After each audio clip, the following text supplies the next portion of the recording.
Welcome, Simon. Uh, Simon Ashby is our head of product here at Audiokinetic, someone I work very closely with day to day. Uh, and I'm super excited to hand it off to you for a presentation today about object based audio. This has been a super fun feature to work on over the last year. Oh, definitely, Uh, definitely.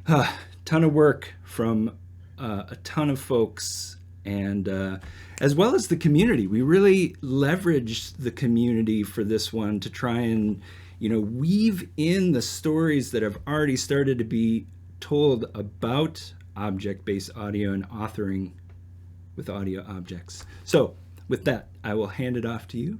Thanks, Simon. All right, thank you, Damien. Yeah, so as Geneviève mentioned just a bit earlier, we spent the bulk of 2021.1 version of Wise dedicated in introducing object-based audio to Wise, and that's been it was it was it was one of the most challenging release, I believe, because object-based audio is so novel and there's no frame of reference, especially not for interactive audio, the interactive audio sector. So we kind of had to invent a lot of the concepts and how we expose that to the user interface, and how can we make it something comprehensive and something that fits with the rest of the workflow, because channel-based audio is still around and we're complementing that with object-based audio. So today at the WOE, we basically separated that in two. So my portion will be to talk about the high-level goals of object-based audio itself, and I'll even do a step back about how we perceive and encode spatial audio technically, and as human beings, how we perceive audio in space. And at the end of my portion, then Damien will continue with precisely in Wise how we've implemented and added all those features to it. So here we go. So let's start with perceiving and encoding and decoding spatial audio to a certain point. So, and for that, starting with really starting looking back at the history, and you all will recognize this gramophone um, that's been invented even before the 20th century, but those slides are mostly when the commercial adoption, when general public started adopting those things, and that's early 20th century basically. And obviously everything was in mono, right? So there's no um, spatialization involved in there, maybe except in the recording itself, where if some instruments were recorded closer to the microphone, some more in the back, well, there's a certain sense of depth and of distance in the recording themselves over one channel. But in general, we're saying this those remains mono recordings if we want. And it took up to the 70s before we had commercial adoption of stereo systems and stereo records and all that. And it started being famous. And people were looking at that to get their music in stereo, basically. And it's around the 80s and 90s that this concept of bringing the theater at home, or the home theater thing, arrives with, especially with Dolby Pro Logic leading the way uh, on that first. So so we started having that, and this is thanks to the the VCR and the VHS cassettes, where we found ways basically using just two channels to encode surround signal. I say surround in air bracket here because it took later in the 90s to get proper 5.1, so full band channels and proper encoding of those things. So that started with DTS, with Dolby Digital, and at first it was for linear medium, right, for films, and but eventually with the Xbox, the original Xbox, we had the Dolby Digital Live. So the Xbox was encoding at runtime in 5.1 for the platform. So those things evolved. In 2006, we arrived with with 7.1, so full discrete channel on the PS3. There's Creative Labs and other sound card manufacturers on the PC LAN and the multimedia speakers and so on. And more recently, we arrived 7.1.4 with Dolby Atmos. At first, Dolby Atmos for headphones. That was for Overwatch game, if you remember Battlefield 1, those PC games. And the year after, Xbox One X allowed to do basically to send Dolby Atmos signal to receivers in 2017. So that's a lot of speakers around, but the actual trend that we're seeing is that it seems that everything converged toward headphones. And just to sustain this opinion or this constatation that we have right now, if we look at the sales projections for the next 5 years, it's quite impressive actually. Um, so those numbers comes from Grandview Research. And if you look at this blue line here on top, so earphones and headphones combined will reach in 2025 something like 20 billion or 130 billion US dollars.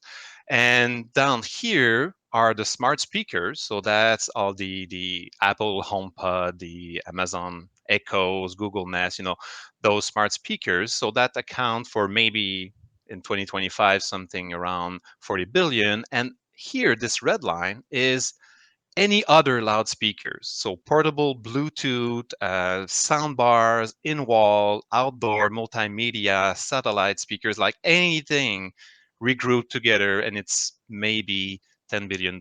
So even if we regroup smart speakers and loudspeakers, we're about 50 billion, where we're projecting 130 billions for earphones and headphones on their own. So literally, the trend is going in this direction. So and that's interesting because things are kind of aligning in terms of timing and technology. So let's look at how we perceive spatial audio and how we can encode and decode spatial audio information. So first, there are two main aspects to it. There one that is handled by tools and technology, and the next one that is related to us as human, basically. So our human experience, and that participates as well to our ability to perceive sound in space. So if we start with tools and technology, one of the first thing that we want to do is to encode the directionality. And for that, typically, if you look at HRTF technology, for example, they'll rely on three main things. So there's a time difference, amplitude panning, and spectral filtering. So quickly looking at it, so the IIT is the interaural time difference. So it's literally just the time it takes for a source to reach to a ears, let's say the left ears here versus the one on the right. And that time difference is not even 1 millisecond, but this is enough for the brain to pick up directionality. So that's one important cue. The other important cue will be the interaural intensity difference, or sometimes amplitude difference there. So it's basically the relative amplitude, timbre, and phase difference between the two ears.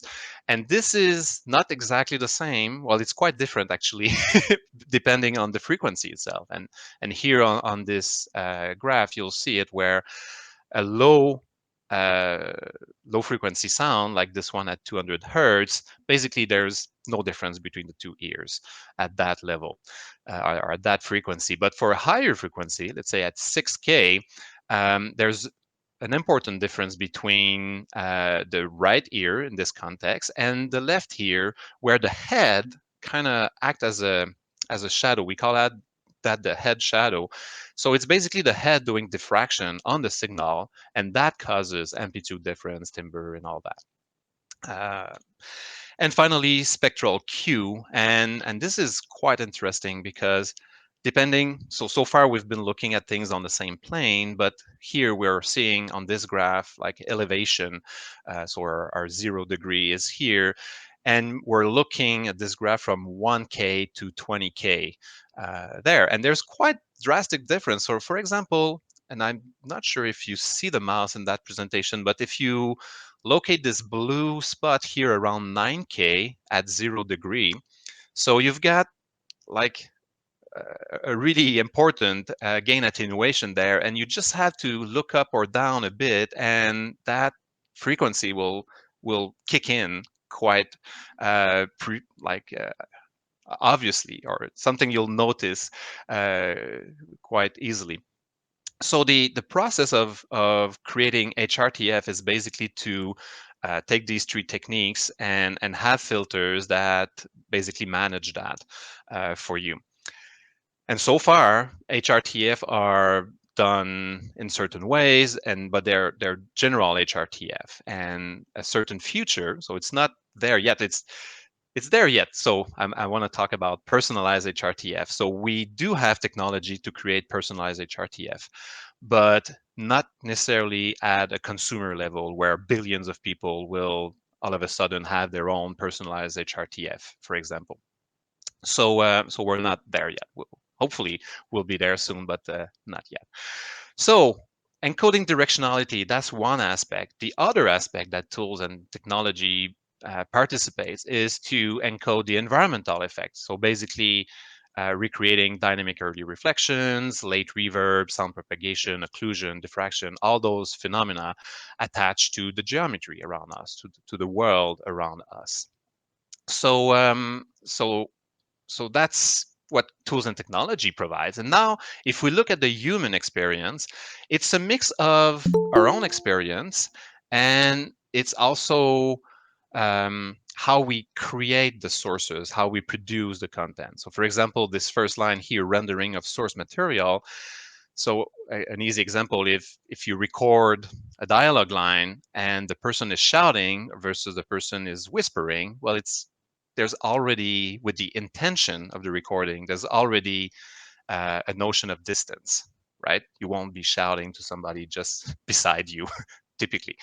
Um, Preconception and learned behavior. So if we're hearing a helicopter, our brain knows that it's most probably above our head, right? It's if it's below us, it's kind of weird. So those are things we know, and we learn because we're a human being, and that those are things we know. And finally, visual fusion, it's the ability of using our eyes to confirm the position of sounds. So literally, our ears are not that precise. So if you hear a sound coming to your left, for example, it's coming from somewhere around there. But you need to turn and use your eyes to precisely locate where those objects were, or this emitter was. So we need that visual fusion, basically, or the combination of eyes and ears to accurately locate sounds in space. All right, so far, so we go back to the first recordings. And let's say if we start even with the stereo recording, so somewhere late 60s, we've been up to today, we've been printing or encoding or saving the spatialization on channels, basically. So on stereo or 4.0 or 5.1, 7.1, and so on, but we're using channels to do that. So literally, we have the application. So it could be Wise or a runtime application or a film or a song you're doing, and we print panning, the directionality and the environmental effects directly there. And then we do a mix in a channel format provided by the endpoint, let's say in 5.1, and we're sending that to the endpoint. And the endpoint is the system device. It's the phone you're playing your game on, or listening your music, or your platform, your PC, your TV. And the endpoint will do the final mix and final touch or effects or processing on the audio, and then send that to the headphones or the speakers on the other end. So this is fine, and that worked, and it's still working to a certain point. But in terms of, if we're aiming at having the best spatial precision, it presents limitation. And here's a simple example of one of those limitations. So imagine that you have this rock band that you recorded in stereo, and you're playing that in a 7.1 environment. And it's a game, so you can move the camera around so the band can move around you, for example. So this is good. And this is, even if you look at those speakers placement, this is the ideal speaker placement, right? Exactly as we're supposed to do that as in studio. But if you notice, the speaker angles are uneven between them. So we have uneven, basically, space around that. So if you start panning, you'll see your stereo image being distorted, right? It goes from what it was intended for, it's stretched, and then it's compressed, and that thing kind of move. And we're not even adding the hemisphere panning to that. So those are some issues. If you have fast moving sounds, that may cause some phasing issue, for example, as well. And we're not even talking the consumer level, like in the actual house where that content will be played. Maybe there are missing speakers or incorrect placement of those speakers, or they're wired out of phase. I'm not even talking about that. So even in the ideal setup, there are quite important limitations with channel-based audio, again, with regards to reaching for the best spatial precision. So here comes object-based audio. And the major difference with object-based audio is we still have our application-wise, your film, your song. We're still printing and managing environmental effect. But the difference is that we delegate the encoding of directionality to the endpoint. And how we do that, basically, so instead of doing your 5-1, 7-1 mix in Wise before sending that to the device, you're keeping all those objects alive as single entity objects along with their metadata information, and you send all that to the device, and you let the device or the endpoint encode the directionality to be sent to the headphones or the speaker. And the reason for that is simple, is the endpoint is much closer to the end user than you, the artist or the author in your studio authoring, like in the good old days, right? Where we were trying, like, why we've set up our studio with the best equipment and all that is to try to have a reference that sounds good, but you never know exactly how it's going to be consumed. Where now with object-based audio, assuming systems that accepts objects, they know much more about how this media will be consumed. Basically, they know if you're currently listening over headphones or speakers, and if your headphones, well, you can enable spatialization and get HRTF enabled, and eventually your own personalized HRTF set being applied there, so you get really the best experience out there. So that's the motivation behind changing from channel to object-based audio. And one last slide on that before going with Damien. So what is an object and metadata? So an audio object, it's quite simple actually.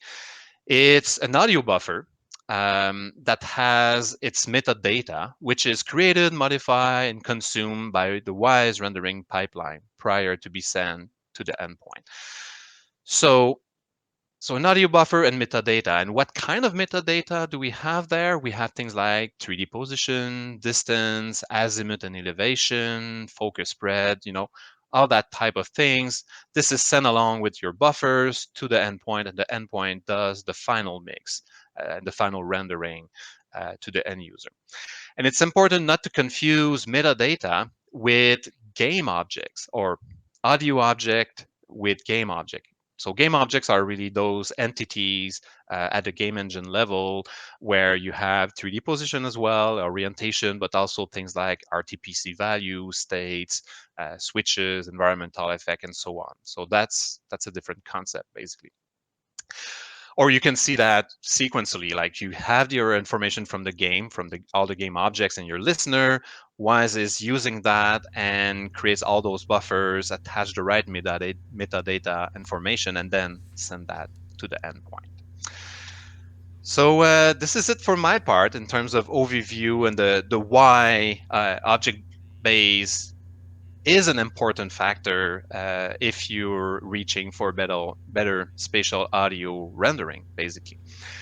And it's also smart, like even though not all audio devices are object-based ready now, but it's a good way to start now using it to future-proof your productions, because that content will eventually being played on enabled device for object-based audio as well.